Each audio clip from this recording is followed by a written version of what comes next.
आप सभी का स्वागत है आपके अपने YouTube चैनल जेएम स्टडी में। आज के वीडियो में हम लोग कवर करने वाले हैं क्लास 12th का क्वेश्चन बैंक का। ठीक है, जैक बोर्ड ने जो क्वेश्चन बैंक जारी किया है उसका हम लोग चैप्टर 2 का, ठीक है, चैप्टर 2 का जितना भी एमसीक्यू क्वेश्चन पूछा गया है, इसमें डाला गया वो सारा क्वेश्चन कवर करेंगे। बहुत सारे क्वेश्चन इसमें मिस्टेक भी होता है उसका आंसर, वो भी हम लोग डिटेल से देखेंगे। साथ ही साथ हम लोग 2 नंबर वाला यानी very short answer type question को भी इसी वीडियो में क्लियर करेंगे, पूरी तरीके से खत्म करेंगे। वीडियो को पूरा देखिएगा, क्योंकि वीडियो को पूरा नहीं देखिएगा आपको क्वेश्चन समझ में नहीं आएंगे और फिर आप एग्जाम में नहीं लिख पाओगे। ठीक है, इसीलिए क्वेश्चन को समझना बहुत ही ज़्यादा इंपॉर्टेंट है। पहला क्वेश्चन क्या आपका, बर्लिन की दीवार कब बनी थी? इसका सही उत्तर क्या हो जाएगा? यहाँ पर देखिए पहला ऑप्शन हो जाएगा 1961 है, दूसरा आपका 1965, तीसरा आपका 1978, चौथा आपका 1967। इसका सही उत्तर हो जाएगा 1961, याद रखिएगा। आगे देखिए दूसरा नंबर क्वेश्चन आपका, सोवियत संघ कितने गणराज्य को मिलकर बना था? सोवियत संघ यानी यूएसएसआर, ठीक है, वो कई गणराज्य मिलकर एक संघ बना था, उसी को सोवियत संघ कहा जाता था। तो ये कितने राज्य मिलकर बने थे? सॉरी, गणराज्य मिलकर बने थे। गणराज्य एक छोटा छोटा देश ही होता है, ठीक है, कोई राज्य व्यवस्था नहीं होता है या फिर राज्य नहीं होता है, वो एक देश ही होता है। तो टोटल 15 गणराज्य मिलकर सोवियत संघ यानी यूएसएसआर का निर्माण किया था। आगे देखिए नेक्स्ट क्वेश्चन, तीसरा नंबर, सोवियत संघ में किस पार्टी का शासन था? यानी सोवियत संघ यूएसएसआर में कौन सी पार्टी का राज चलता था, उसी पार्टी का वहाँ पर शासन व्यवस्था चलता था, वही पार्टी हमेशा जीतती थी। तो केवल और केवल एक ही पार्टी रहती थी, कम्युनिस्ट पार्टी। ठीक है, जैसे भारत में कांग्रेस पार्टी है, इसके अलावा बीजेपी है, इसके अलावा और भी पार्टी है ना, लेकिन वहाँ पर सिर्फ केवल एक ही पार्टी थी, कम्युनिस्ट पार्टी, उसके अलावा दूसरा पार्टी नहीं उठ सकता था। तो इसका उत्तर हो जाएगा ऑप्शन नंबर बी। 4 नंबर, सोवियत संघ में शामिल देश को क्या कहा गया है? पहली दुनिया या दूसरी दुनिया या तीसरी दुनिया या फिर इनमें से कोई नहीं? उसको दूसरी दुनिया कहा गया है। यानी अगर जो यूएसएसआर के साथ जितने भी लोग ज्वाइन हुए, ठीक है, यहाँ पर आकर संघ में ज्वाइन कर लिए, इसको दूसरी दुनिया कहा गया। और जो पूंजीवादी व्यवस्था यानी अमेरिका के साथ ज्वाइन हुए उसको पहली दुनिया कहा गया। ये चीज़ आप याद रखिएगा। आगे बढ़ते हैं नेक्स्ट क्वेश्चन, 5 नंबर, सोवियत संघ का विघटन कब हुआ? बहुत ही सिंपल क्वेश्चन है और सिंपल आंसर भी, और कई बार ये क्वेश्चन पूछा गया है आपके बोर्ड एग्जाम में, तो बहुत इंपॉर्टेंट भी है। इसका सही उत्तर हो जाएगा 1991। आगे बढ़ते हैं next question, 6 number, question number 6 क्या आपका, सोवियत संघ के विघटन के बाद उसकी सुरक्षा परिषद की अस्थायी सदस्यता किसे दी गई? पोलैंड को, यूक्रेन को, या फिर बेलारूस को, या फिर रूस को? इसका सही उत्तर हो जाएगा रूस। आगे देखिए 7 नंबर, बर्लिन की दीवार को किसने गिराया था? देशद्रोहियों ने, आम जनता ने, सरकार ने, पुलिस ने? इसका सही उत्तर हो जाएगा आम जनता ने। ठीक है, आगे सब्जेक्टिव वाले क्वेश्चन में यहाँ पर मैं आपको पूरे डिटेल से बर्लिन की दीवार के बारे में बताऊंगा, क्यों गिराया था, किसने गिराया था और ये दीवार क्यों बनी थी। ठीक है, आगे देखिए नेक्स्ट क्वेश्चन 8 नंबर, 1991 में सोवियत संघ के विघटन के उपरांत कौन सा देश महाशक्ति के रूप में उभरा था? 1991 में आप सभी को पता है कि सोवियत संघ टूट चुका था पूरी तरीके से, यानी जितने भी यहाँ पर गणराज्य आकर ज्वाइन हुए थे वो सारे हटने लगे, अपने आप को स्वतंत्र देश मानने लगे। उसके बाद शीत युद्ध भी समाप्त हो गया। अब शीत युद्ध समाप्त हो गया तो किसके बीच में चल रहा था शीत युद्ध? अमेरिका के बीच में चल रहा था। तो यहाँ पर अमेरिका पूरी तरीके से जीत हासिल कर लिया और इसी का वर्चस्व या फिर देखा जाए तो यही महाशक्ति के रूप में उभरा। इसका सही उत्तर हो जाएगा ऑप्शन नंबर सी। देखिए उसी टीचर से पढ़िए, एक एज अगर न्यू व्यूवर होंगे तो ये डेमो क्लास के रूप में ले रहे होंगे कि ये सर कैसे पढ़ाते हैं, तो देखिए उसी टीचर से पढ़िए जो आपको अच्छे तरीके से समझा पाए। सब्जेक्टिव एमसीक्यू क्वेश्चन आप कहीं भी कर सकते हो, ये चीज़ याद रखिएगा, लेकिन सब्जेक्टिव ऐसे टीचर के पास पढ़िएगा जो आपको अच्छे से समझा सके, आपको नॉलेज दे सके, अपनी लैंग्वेज में आपको बता सके। ये नहीं कि यहाँ पर लिखा है अर्थव्यवस्था, इसको पढ़ रहा है अर्थव्यवस्था। आप समझ रहे ना मैं किसकी बात कर रहा हूँ? तो वर्ड को भी पढ़ना सही तरीके से एक टीचर के लिए बहुत ही जरूरी है, उससे बच्चों के मस्तिष्क में बहुत बड़ा प्रभाव पड़ता है। चलिए आगे बढ़ते हैं। सोवियत अर्थव्यवस्था की प्रकृति के बारे में कौन सा कथन गलत है? यहाँ पर देखिए पहला कथन, एक एक करके सारे कथन को समझेंगे। क्यों? क्योंकि भाई इसी प्रकार से आपके सीयूईटी के एग्जाम में भी क्वेश्चन पूछे जाते हैं, सेम इसी तरीके से। हो सकता है ये भी क्वेश्चन पूछा गया हो किसी ना किसी शिफ्ट में। पहला यहाँ पर कथन क्या दिया गया है कि सोवियत अर्थव्यवस्था में समाजवाद प्रभावी विचारधारा थी। बिल्कुल ये सही है, ठीक है। यहाँ पर क्वेश्चन में क्या बोला, गलत बताना है कि सोवियत अर्थव्यवस्था के बारे में कौन सा पॉइंट गलत है। ये सही है क्योंकि सोवियत संघ में समाजवादी अर्थव्यवस्था थी, उसका विचारधारा था, पूरे तरीके से सरकार के हत्थे में सारा जो भी स्वामित्व का जो मालिक था वो सरकारी था। ये यहाँ पर यही चीज लागू करता है। दूसरा पॉइंट, उत्पादन के साधनों पर राज्य का स्वामित्व था। अब बहुत सारे स्टूडेंट समझेंगे कि राज्य का मतलब होता है स्टेट, ये गलत है। पॉलिटिकल साइंस का जो लैंग्वेज है ना वो एक अपना लैंग्वेज है, स्टेट यहाँ पर नहीं होगा, इसका राज्य का मतलब होता है सरकार से। ठीक है, याद रखिएगा, सरकार से। कभी भी ऐसा मिस्टेक नहीं करना है, पॉलिटिकल साइंस अगर आप पढ़ रहे हो तो राज्य का मतलब राज्य हो जाएगा वो स्टेट वाला, ये गलत हो जाएगा। यहाँ पर सरकार है, कथन यही चीज़ बोल रहा है कि जो भी सामान या फिर जो भी साधन अगर वहाँ पर उत्पन्न होगा, उत्पादन होगा, उन सभी का जो मालिक होगा वो सरकार होगी, ठीक है, क्योंकि सरकारी व्यवस्था में सरकार ही मालिक होती है। ये भी यहाँ पर सही हो गया, ये चीज़ था सारा कानून सोवियत संघ में। आगे देखिए तीसरा नंबर, जनता की आर्थिक आज़ादी, ये गलत है, क्योंकि वहाँ पर आर्थिक आज़ादी बिल्कुल भी नहीं था, मतलब अर्थव्यवस्था पर जनता का अधिकार नहीं था, सीधा सीधा यहाँ पर राज्य का अधिकार था, यानी सरकार का था। तो ये गलत हो जाएगा, यानी यही आपका इसका ऑप्शन नंबर सी आंसर बिल्कुल सही होगा इस क्वेश्चन का आंसर। अगला भी ऑप्शन देख लेते हैं कि अर्थव्यवस्था के हर पहलू का नियोजन और नियंत्रण राज्य करता था, यानी सरकार ही करता था।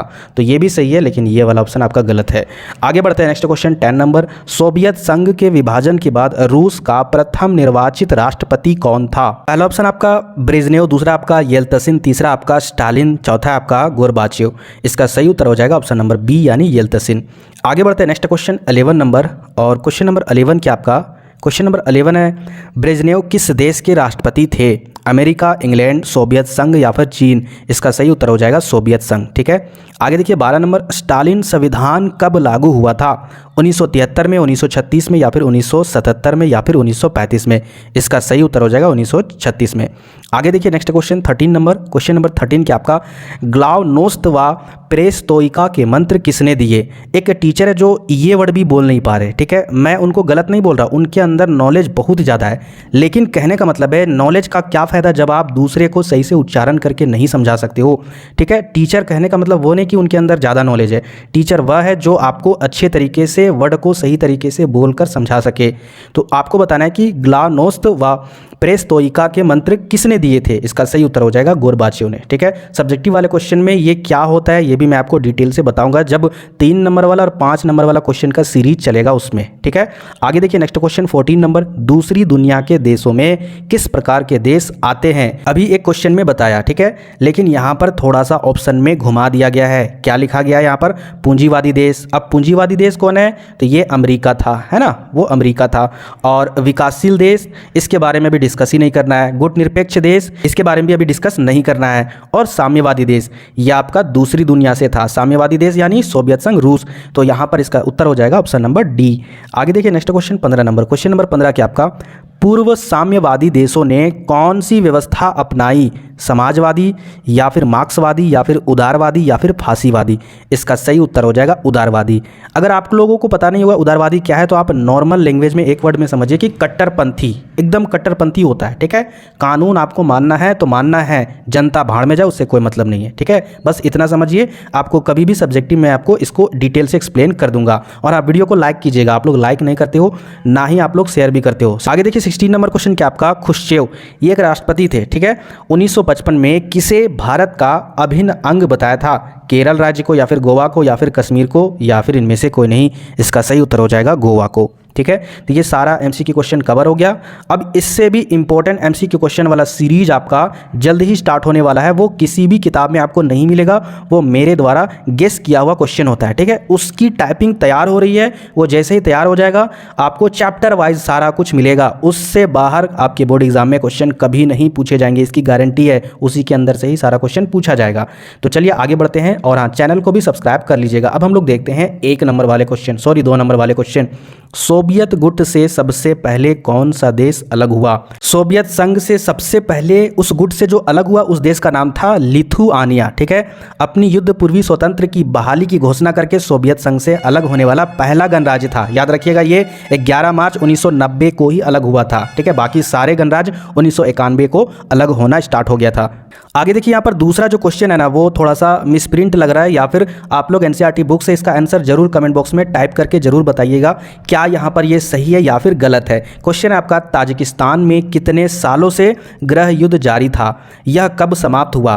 तो इसका यहाँ पर लिखा हुआ आंसर 10 सालों से, और 2001 में समाप्त हुआ, लेकिन हमें लग रहा है कि इसका उत्तर 5 सालों तक है, ठीक है। यानी 5 सालों तक गृह युद्ध चला था, 1997 तक शायद, ठीक है। तो ये चीज़ आप देख लीजिएगा, ठीक है, एनसीईआरटी बुक से, और कमेंट में टाइप कर दीजिएगा। आगे देखिए तीसरा नंबर, सोवियत संघ का अंतिम राष्ट्रपति कौन था? सोवियत संघ का अंतिम राष्ट्रपति कौन था? तो इसका उत्तर हो जाएगा मिखाइल गोरबाचेव। बहुत इंपॉर्टेंट क्वेश्चन ये आपका। 4 नंबर क्वेश्चन क्या आपका, बर्लिन की दीवार को किसने गिराया था? इसका उत्तर आपका बर्लिन की दीवार को पूर्वी जर्मनी की आम जनता ने 1989 ईस्वी में गिराया था। क्यों गिराया था, यहाँ पर इस क्वेश्चन के आधार पर समझेंगे।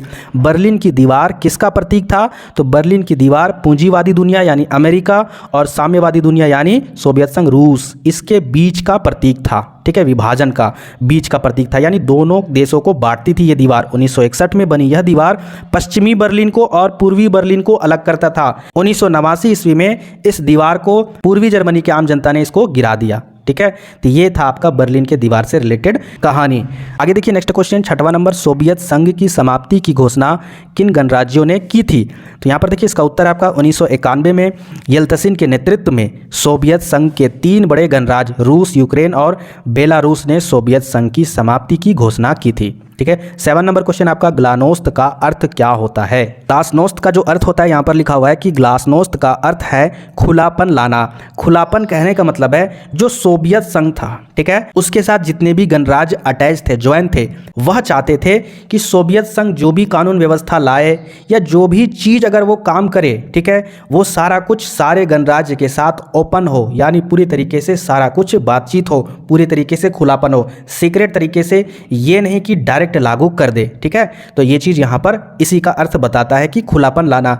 इस प्रक्रिया के तहत सोवियत संघ की व्यवस्था में खुलेपन की नीति अपनाई गई और शेष विश्व से उसके संपर्क को मजबूत करने का प्रयास किया गया। आगे देखिए नेक्स्ट क्वेश्चन 8 नंबर, भारत रूस मैत्री की किसी एक विशेषता का उल्लेख करे, यानी भारत और रसिया के बीच में जो दोस्ती है उसके बारे में कुछ एक खास चीज बताना है आपको। ठीक है, तो भारत और रूस मैत्री की एक प्रमुख विशेषता यह है कि जो दोनों देश है ना, वो अंतर्राष्ट्रीय स्तर पर सीमा पार जो आतंकवाद है उससे निपटने की दिशा में प्रयास यत्न है। कहने का मतलब है भारत भी जो बॉर्डर पार, ठीक है, सीमा पार जो आतंकवाद है उससे निपटना चाहती है, उसको खत्म करना चाहती है, और रसिया भी यही चाहती है कि जो भी आतंकवाद है उसको खत्म किया जाए। ठीक है, तो यही दोनों में एक मित्रता का स्वभाव झलकता है, एक यह क्वालिटी है दोनों के अंदर में, यह विशेषता है। आगे देखिए क्वेश्चन नंबर 9 क्या आपका, दूसरी दुनिया से आप क्या समझते हैं? अगर सिंपल वर्ड में समझा जाए दूसरी दुनिया के बारे में, तो सोवियत संघ के साथ जितने भी गणराज्य मिले, ठीक है, उन सभी को दूसरी दुनिया कहा जाता है। ठीक है, दूसरी दुनिया में जाकर मिल गए। पहली दुनिया कौन सा था?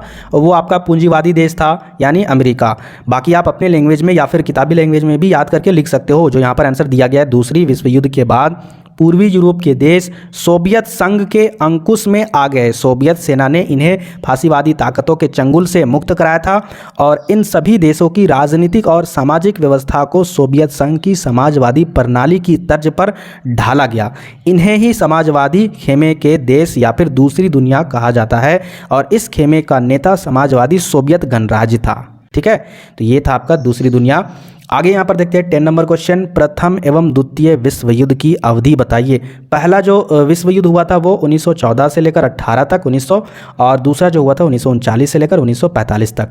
ठीक है, आगे देखिए नेक्स्ट क्वेश्चन 11 नंबर, सोवियत संघ के इतिहास की सबसे बड़ी गैराज सेल क्या थी? पहले आपको इस क्वेश्चन का आंसर जिस तरीके से यहाँ पर लिखा गया उसको मैं आपको बता देना चाहता हूँ। ये यहाँ पर आंसर जो लिखा गया ना, वो स्टूडेंट को क्या, टीचर को भी समझ में नहीं आता है। मैं आपको इसको अपने लैंग्वेज में समझा दूंगा। ठीक है, पढ़ के मैं आपको बता रहा हूँ। सोवियत संघ की आदेशित अर्थव्यवस्था खराब हुई, यानी जब सोवियत संघ की जो अर्थव्यवस्था खराब हो चुकी थी तब उसने अंतर्राष्ट्रीय मुद्रा कोष, ठीक है, यानी विश्व बैंक से क्या किया, लोन लिया। ठीक है, उसे इस शर्त पर ऐसी मदद दी गई कि वह उदारीकरण की नीति अपनाए। इसी को आघात द्वारा, उदारीकरण कहने का मतलब है जो अमेरिका जो नीति अपनाता था, ठीक है, अपने अर्थव्यवस्था में प्राइवेटाइजेशन जिसको बोला जाता है, ठीक है, वो नीति अपनाए सोवियत संघ। इसी के आधार पर विश्व बैंक उसको लोन दिया और इसी को आघात द्वारा उपचार के लिए शॉक थेरेपी कहा गया। कहने का मतलब है जब वो पैसा लिया और पैसा लेने के बाद जो नीति लागू किया अपने देश में, ठीक है, उस नीति को शॉक थेरेपी के नाम से बोला गया। लेकिन ये शॉक थेरेपी इतना बड़ा इसके लिए आघात था, इतना बड़ा इसके लिए श्राप था सोवियत संघ के लिए कि जब सारा कुछ प्राइवेटाइजेशन होने लगा, तो जैसे कि अगर बड़ा फैक्ट्री है वो पहले सरकार के हत्थे में था, ठीक है, सरकार के हत्थे में जब बड़ा फैक्ट्री रहता है तो क्या होता है कि अगर उसमें अगर कुछ भी सामान अगर बनती है उसका दाम भी कम होता है। सरकार के हत्थे में अगर जो फैक्ट्री रहती है उसका रेट कम होता है तो उसको लोग खरीदेंगे। लेकिन जब प्राइवेटाइजेशन हो जाता है, ठीक है, प्राइवेटाइजेशन में क्या होता है, उसका दाम ज़्यादा होने लगा। क्यों? क्योंकि आप कहीं दूसरे जगह पर उस सामान को खरीद रहे हो, उससे बना रहे हो, तो आप अपना मुनाफा के लिए क्या करोगे, उसका दाम बढ़ाओगे। जब दाम बढ़ाओगे तो लोग क्या करेंगे, उसको नहीं खरीदेंगे। क्यों?